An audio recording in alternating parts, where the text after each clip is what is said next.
God, bro. The worst songs of 2023.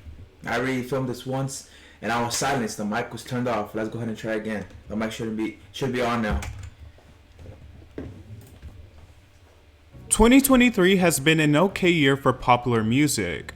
I wouldn't say it's been a great year, but it certainly hasn't all been bad. I will say the bad songs, however, stuck out like a sore thumb this year. Maybe a little more than usual. But nonetheless, let's hop right into discussing them. K-pop with Travis Scott, Bad Bunny, and The Weeknd. With a song this heavy loaded with star power, you'd expect it to be one of the year's most inescapable hits. Yet it left virtually no footprint. Wow. The thing about this song that you're saying right now is I didn't hear it. I did not know they made a song. I don't listen to these artists that you mentioned, but hey, they made a song. I didn't hear about it. I didn't know about it. So that says a lot. That says a lot. That says a lot. That says a lot. That says a lot. That says a lot. And upon first listen, it was clear to see why. It's a genuinely boring song with super generic production. I just don't understand how three of the biggest artists in the world, who all have very distinctive styles, can create something so devoid of personality or presence. The next song is Search and Rescue by Drake. What would a normal year in popular music look like without Drake releasing a bad or mid song at this point? It's so predictable. I'm kind of wanting him to shock me and release something as good as his earlier days. But Drake has proven to be quantity over quality. And if his last few albums have proven anything, it's that Drake is just not in great artistic shape. Search and Rescue sounds devoid of any and all character. It's like if you told AI or a team of writers to write a Drake song, this is what it would sound like. It's not very good or convincing. Karma remix with Ice Spice. Never in a million years did I expect Ice Spice and Taylor Swift to have a collaboration, especially within Ice's first year of visibility. She's had massive hype, and securing a feature with the biggest pop star on the planet, who by the way doesn't have a lot of rap features, seems like one, such a hard thing to do, and two, very impressive. I like the original Karma well enough. It has a nice melody, nice production, and unique thematic angle. Unfortunately, the magic is completely lost on Karma Remix. This is No Boy's a Liar. Ice Spice sounds awkward and misplaced, and her verses just drag along. She added nothing to the song, but it served as yet another notch in her belt. Baby Don't Hurt Me, David Guetta, Anne-Marie, and Coi Leray. David Guetta came back in a big way last year with I'm Good alongside BB Rexa, which was just a reworking of I'm Blue by Eiffel 65.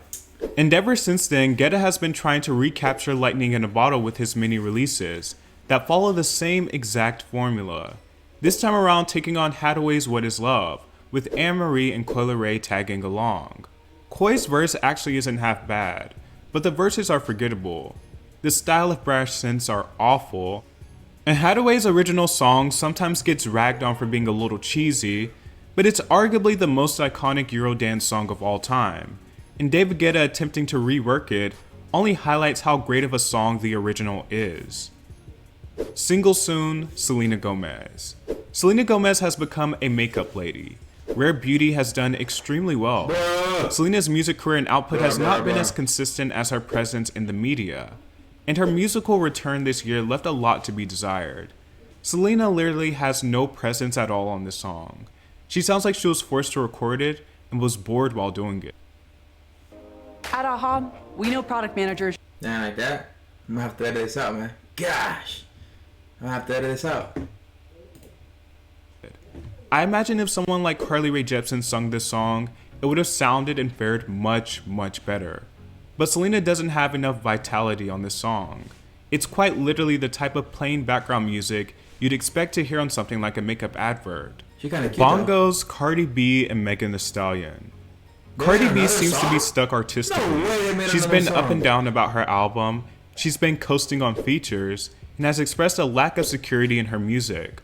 A far cry from her boisterous debut in 2018, where everything seemed to fall in line seamlessly. Cardi even started off the 2020 strong with 2 back-to-back #1 hits, with Up and WAP, with WAP ultimately being a massive song. Give me everything you got for this wet-ass P-word. I mean... A bucket and a mop? This sounds like there's something that is going on here that is not biologically normal. With the chemistry Megan Thee Stallion and Cardi had on that song, it was reasonable to expect nothing but good things for their second collaboration.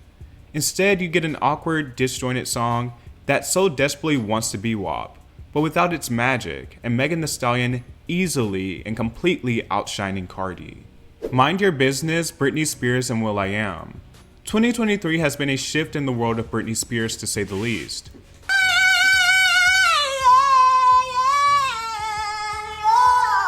Post-conservatorship Britney is drastically different, which is expected, but I always wondered how this would materialize into music, if any at all. I didn't expect Britney to return to music, and yet she came back with 2 songs with 2 very different male collaborators.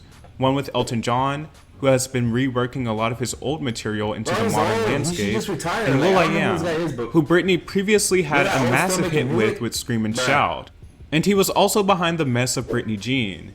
And yet, the song they released sounds like an outtake from that era. The woman singing on the track barely sounds like Britney Spears. It's robotic, but not in the cool with intent type of way. The beat and synths are also trash, and the lyrics are just mind-numbing and super repetitive. If you are expecting anything similar to the fiery Piece of Me, then you will be greatly disappointed.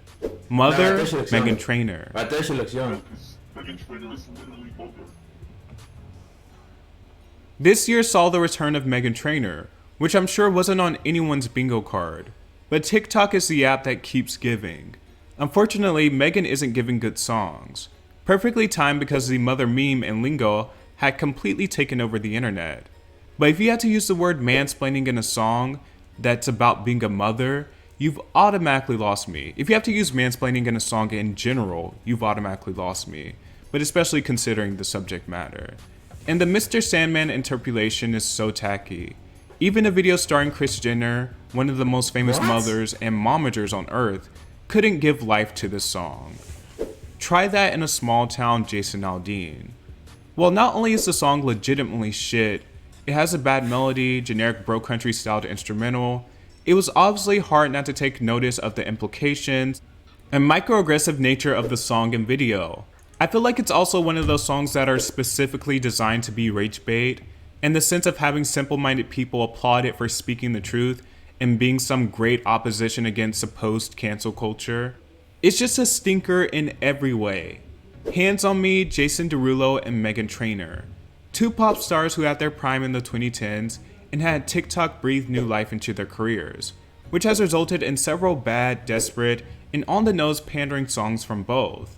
Their biggest offense, however, came as a duo, flipping one of pop and R&B's greatest standards, Benny King's Stand By Me, into a lame and plastic sex jam. Wow. The funny thing is, they managed to make it sound like every Meghan Trainor song in existence. Soulless, flavorless, uninspired doo-wop.